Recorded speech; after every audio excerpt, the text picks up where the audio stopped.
In most U.S. cities, parking is a drag. Parking garages are expensive, and parking on the street can be a real hassle. If you're lucky enough to find an empty parking spot, you still have to find enough change to feed the meter. And then, if your errands take longer than expected, you run the risk of getting a parking ticket. Just a few years ago, Indianapolis had the same old-fashioned parking meters you find in most cities in the U.S. We were using the same technology from 35 years ago. You put your quarters or your dimes and your nickels in. They were pretty ugly. We tackled this one. Again, put out requests for information. What were people thinking? What could we do? We wound up with 4 pretty solid proposals. We picked one with a group called Park Indy.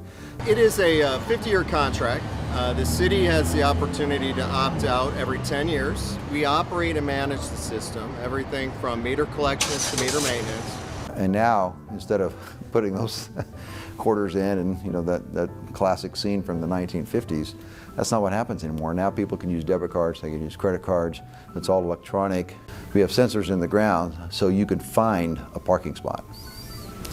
So you can look at your phone and it will tell you where the parking spot is in the area that you're looking.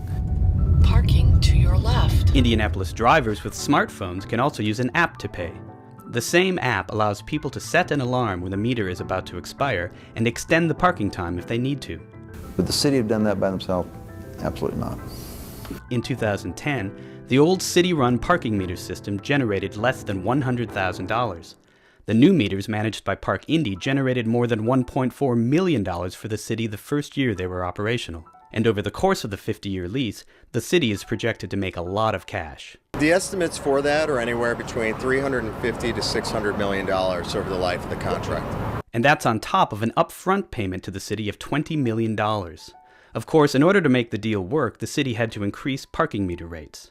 Our rates were so cheap, it was unbelievable. It was like 75 cents an hour, something like that.